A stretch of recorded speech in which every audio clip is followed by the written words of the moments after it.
वह है अनौपचारिक रिश्ते जो इस सुंदर उम्र नाक, में होते मुंह हैं और चेहरे को जिसमें हम कभी हैं। भी बिना धोए हुए हाथों से ना छूइए। अपने बारे में थोड़ी अच्छी बातें कहनी थी। आजकल लोग शारीरिक संबंध बनाते हैं, लेकिन इन रिश्तों में ज्यादा भावनाएं नहीं होती। हम इस विषय पर आपकी आपकी राय जानना चाहते हैं।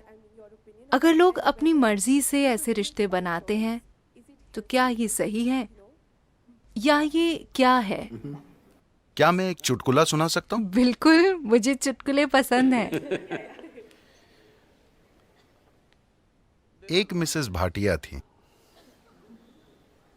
कोई भाटिया तो नहीं है? मैं नाम बदल सकता हूँ। एक मिसेस भाटिया थी जिनकी शादी की 50वीं वर्षगांठ थी। वर्षगांठ मनाने के बाद अगले दिन उन्होंने तलाक की अर्जी दे दी। जज ने तलाक की अर्जी देखी। वो एक अच्छी पारिवारिक मित्र भी थी, तो उसने उन्हें बुलाकर पूछा, आप अपने पति को तलाक क्यों देना चाहती हैं? वो इतना प्यारा आदमी है। आप उसे तलाक क्यों देना चाहती हैं?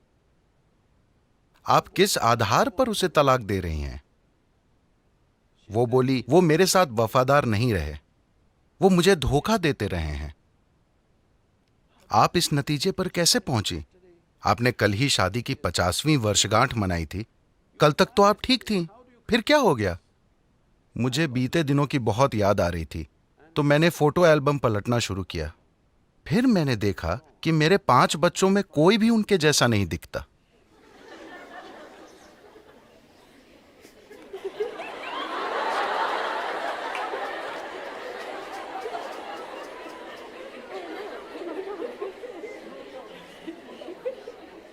So, देखिए, अभी क्या आपको याद है कि 10 पीढ़ी पहले आपकी दादी की दादी की दादी कैसी दिखती थी? नहीं, मगर उनकी नाक अभी आपके चेहरे पर मौजूद है। आपके शरीर को याद है, हाँ या ना? आपके शरीर को लाखों साल पहले आपके पूर्वजों की त्वचा का रंग भी याद है, अभी तक वो भूला नहीं है। तो जिसे आप मेरा शरीर कह रहे हैं, वो यादों का एक बहुत बड़ा संग्रह है ना? आपके दिमाग में मौजूद यादाश्त बहुत कम है। आपके शरीर में मौजूद यादाश्त, there is evolutionary, उसमें क्रमिक विकास की यादें हैं, जेनेटिक यादें हैं, कर्म की यादें हैं, व्यक्त और अव्यक्त स्तर की यादें हैं, ढेर सारी यादें हैं। आपको लगता है कि अभी आपको चलना आता है, लेकिन ऐसा सिर्फ इसलिए है क्योंकि आपके शरीर ने वो यादाश्त बनाई है। अगर आपका शरीर उसे भूल जाए तो आप चल नहीं पाएंगे। so इतनी यादें, आप जो छोटी से छोटी चीज करते हैं, आप जानते हैं कि क्या खाना है क्या नहीं खाना है, उसे मुंह में डालना है कान में नहीं। ये सुनने में अजीब लगता है, लेकिन आप यादों के कारण ही जानते हैं। तो आपका शरीर ढेर सारी यादों का भंडार है और वो हर समय यादें इकट्ठी करते रहता है। अगर आप यहां से यहां तक चलें तो 50 अलग अलग तरह की हल्की महकें होंगी। हो सकता है कि आप उस पर ध्यान न दें, मगर शरीर उसे इकट्ठा भी करता है और पहचानता भी है। वो लगातार पहचानता रहता है, इसलिए आप जानते हैं कि सुगंध क्या है, दुर्गंध क्या है, ये इसकी गंध है। आप आवाज, गंध वगैरह के अलग अलग पहलुओं को पहचानते हैं, क्योंकि ये प्रक्रिया लगातार चलती रहती है। तो इस शारीरिक यादाश्त को इस संस्कृति में पारंपरिक तौर पर हम ऋणानुबंध कहते हैं। वो शारीरिक यादाश्त जो आप बनाते हैं। आप जागरूकता के साथ अपनी शारीरिक यादाश्त बना सकते हैं, या बस ढेर सारी यादाश्त अंदर लेकर ढेर सारी शारीरिक उलझन से गुजर सकते हैं। तो जहां कहीं भी प्रभाव होता है, मुझे पता नहीं कि आपकी पीढ़ी में लोग अब भी ये चीजें जानते हैं या नहीं, मगर अब भी बैंगलोर में ऐसे लोग मिलेंगे जिन्हें अगर आप नमक देने की कोशिश करेंगे तो वे उसे नहीं लेंगे। वो कहेंगे वहां रख दीजिए। अगर आप उन्हें तिल देने की कोशिश करें तो वो कहेंगे उसे वहां रख दीजिए, क्योंकि उन्होंने कई पदार्थों की पहचान कर ली है जो आसानी से आपकी यादाश्त को लेकर मुझ तक पहुंचा सकते हैं। अगर मैं वो चीज ले लूं, मुझे वो यादाश्त नहीं चाहिए। यही वजह है कि आमतौर पर इस संस्कृति में एक दूसरे को छूना, हाथ मिलाना, ऐसी चीजों से परहेज किया जाता है। हम अपनी ही दोनों हथेलियां मिलाकर नमस्कार करते हैं, क्योंकि हम यादाश्त नहीं इकट्ठी करना चाहते। क्योंकि अगर मैं इसे बस छूता हूं तो ये इसे भी याद रखता है। आप अपने 4 दोस्तों के साथ इसे आजमा कर देखें, आप उनके हाथों को छुएं, याद रखने की कोशिश ना करें, हर दिन बस उनके हाथ छुएं और भूल जाएं। कल अगर वो आकर आपको छूता है, आप जानते हैं कि ये उसका हाथ है ना? तो शरीर याद रखता है, ये दिमाग में नहीं है, शरीर की यादाश्त होती है, इसे ऋणानुबंध कहते हैं।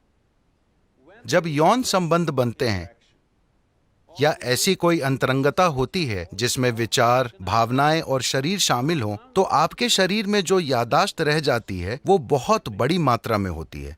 इसलिए कहा गया है कि आपको इसे जितना हो सके उतना सरल रखना चाहिए। कुछ दूसरे पहलू हैं जहां कुछ तांत्रिक प्रक्रियाओं में ऐसी चीजें होती हैं, वे सालों तक खुद को तैयार करते हैं ताकि शरीर से इतनी दूरी बना ली जाए कि शरीर कहीं से कोई यादाश्त न उठा पाए। इसे एक साधना की तरह किया जाता है, बेलगाम संभोग की तरह नहीं। so तो सवाल नैतिकता का नहीं है, सवाल ये है कि आप अपने जीवन में अपने साथ क्या करना चाहते हैं। if you want to be in such a way that अगर आप इस तरह जीना चाहते हैं कि आपके जीवन में आपकी भीतरी बुद्धि सबसे प्रबल चीज हो, आपका भौतिक शरीर नहीं, तो आपको शरीर की याददाश्त को जितना हो सके उतना सरल रखना चाहिए। इसलिए सादा भोजन, लोग बिल्कुल सादा भोजन करते हैं। अब भी मैं दिन में 1 बार भोजन करता हूं और भोजन में सिर्फ 1 चीज खाता हूं, 10 नहीं। मैं वो चीजें दूसरे दिन खा लूंगा, मगर आज मैं सिर्फ 1 चीज खाऊंगा, क्योंकि काफी फर्क आप आजमा कर देखिए। सिर्फ मेरे कहने पर मत जाइए। खासकर जब आपकी परीक्षा का समय आता है, सादा भोजन कीजिए और देखिए कि उससे कितना फर्क पड़ता है। आपकी बुद्धि कैसे काम करती है, आप कितना सतर्क रहते हैं, सब कुछ। तो आप खुद को क्या बनाना चाहते हैं? आप खुद को एक सेक्सुअल सुपरनोवा बनाना चाहते हैं या or no I'm saying कुछ लोगों का ऐसा इरादा हो सकता है, ये उनके ऊपर है, मगर आप अपने जीवन के साथ क्या करना चाहते हैं ये आपको तय करना होगा। अगर आपने ये तय किया है तो ये बहुत महत्वपूर्ण है कि आप अनजाने में भारी मात्रा में यादें ना इकट्ठी करें, because this will lead to क्योंकि बाद में आप देखेंगे कि आपके लिए शांत और खुश रहना बहुत मुश्किल होगा, चाहे कुछ भी अच्छा हो रहा हो, simply because they क्योंकि शरीर में उलझन भरी यादें मौजूद हैं। जब इसी प्रकृति का कुछ और आता है तो शरीर में उलझन भरी उथल पुथल होने लगती है। शायद आपके दिमाग में यह ना आए, just physically ये सिर्फ शारीरिक रूप से होता रहेगा। तो ये चुनाव आपको करना है। ये नैतिकता का सवाल नहीं है, ये सवाल है समझदारी से जीने का।